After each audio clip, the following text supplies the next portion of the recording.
Hello everybody, the Lawn Gnome is here. Use that platform to make change.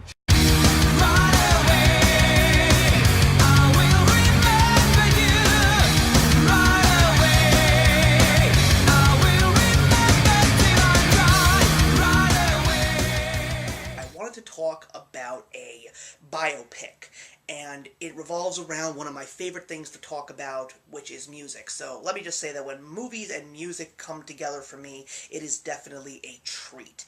And we have been seeing, since the new millennium began, some excellent music biopics. We have seen everything from the story of Johnny Cash to the story of Brian Wilson to the story of NWA, out of all groups in hip-hop music that I don't think we ever would have imagined seeing at some point in time. And with so many other music biopics in the works, particularly this year for the story of Freddie Mercury, I knew that I was going to have to eventually see All Eyez On Me, which is the story of one of the most revolutionary hip-hop artists in music history, and that of course is the late Tupac Shakur, starring Demarius Shipp Jr. and Denai Guerrera. So I wanted to see this movie in theaters. After a strong year of great music biopics like Love and Mercy and Straight Outta Compton, knowing that there was going to be a movie about Tupac Shakur was something that I was very interested in because I really do appreciate that time period of hip-hop and the gangster rap and the real meaningful rap music that was pretty much putting hip-hop onto the mainstream music scene going all the way back to the late 1970s. So I wanted to see this movie. But then the reviews started coming in and people were saying that this movie was an absolute mess, and it didn't really stay in theaters for very long, so I ended up skipping it. And now that I finally got the chance to see this movie, I have to definitely agree with what the people had to say. It's not that this movie is a bad movie. As a matter of fact, that there is anything that I could say that really drives this film, it is the music, but of course it's also the acting. I thought that the acting was absolutely great. I thought that Demarius Shipp Jr., who plays Tupac, not only does he look like him, he just was Tupac Shakur. The way that he dressed, everything, the music videos that he was in, the movie roles that he had during his career, it really felt like Tupac Shakur was in fact on the screen doing his thing, and I thought that this guy did a fantastic job filling the shoes of the late rap star. Denai Guerrera, who we all know now thanks to Black Panther as the great powerhouse Okoye, just seeing her play his mother was definitely a cool thing to see, and she did a great job as well. However, I will say that I'm not necessarily sure what the age gap between the two actors are, because she looked way too young to be this guy's mother, and he looked way too old to be this woman's son. So it just didn't fit that well for me, but I will not deny the fact that Denai's acting was great.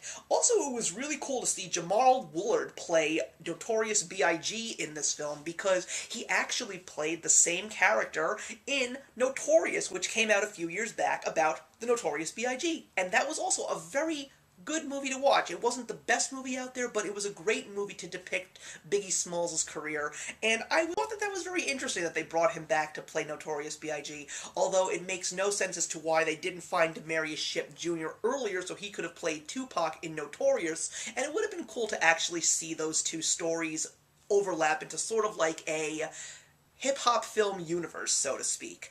But the problem with this movie is definitely the way that the story is told. It's told through flashbacks, it's told through interviews, and of course it's also told in real time. And you do in fact see the whole story of Tupac unfold from his birth after his mom, who was an activist in the Black Panthers, coming out of jail, saying they beat the system, the story of him making his way to California and becoming a hip-hop artist, him involving himself with Death Row Records and meeting up with Suge Knight, who was played very well by Dominic L. Santana. I really, really liked the performance there, and all the way leading up to his untimely demise, which was always a very sad thing. I mean, one of the few things that I could say about being a major music fan is when an artist goes before their time, whether he is assassinated like John Lennon, or whether he dies of a drug overdose like Jimi Hendrix, or even if just, God forbid, she or he doesn't wake up, it's just a really sad thing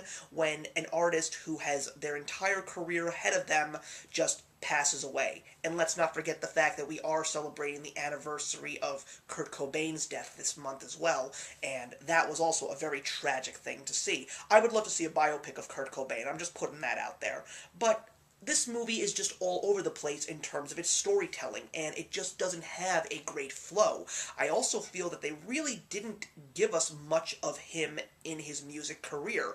We did see him in the recording studio, we did see him performing at concerts, as well as all the lavish parties afterwards, but it didn't really seem to want to focus on his music career. Rather, it just wanted to focus on his personality and the people that he was interacting with. That's not necessarily a bad thing, because it's definitely good for character development, which there is a great deal of, but I just feel that if the story was a little bit more focused in regards to the story of telling his legacy, I really feel that we would have had a better movie. I also feel if maybe we didn't have everything cut back to interviews of him in prison to just flashback 5 minutes from now, then 15 minutes from now, 20 minutes from now, I really feel that we probably would have had a better film, because I really do believe that Tupac Shakur deserves a biopic, and he deserves a great biopic, because he is a hip-hop artist that we will always remember as being one of the greats going before his time, and unfortunately I don't think that we will ever see a hip-hop artist like him ever again, especially with the direction that the music is taking. It's not a great direction, because I don't really feel that there is a message in this music anymore that we used to have, all the way going back to the 1970s when rap and hip-hop was officially a staple in all of music. I would definitely say that you just want to see the story of Tupac Shakur, give this movie a watch, but don't lose sleep if you never see it, because it really wasn't a very good way to tell the story of this legendary music artist. But I'm glad that I saw it. I'm glad that I finally took the chance just to see what it was all about. But I will be giving All Eyez On Me 2 stars out of 4. So thank you very much for watching, everybody. Put your comments in the box below and let's discuss All Eyez On Me, and I will see you in the next one. Hey, thank you so much for stopping by my channel today. If you're new here and want to see more of what my channel has to offer, please click on the link to my last video, or hit that subscribe button to be kept up to date with all of my uploads. Content of all sorts is posted here quite often, so trust me, you do not want to fall behind. I will see you in the comments, and actions speak louder than words.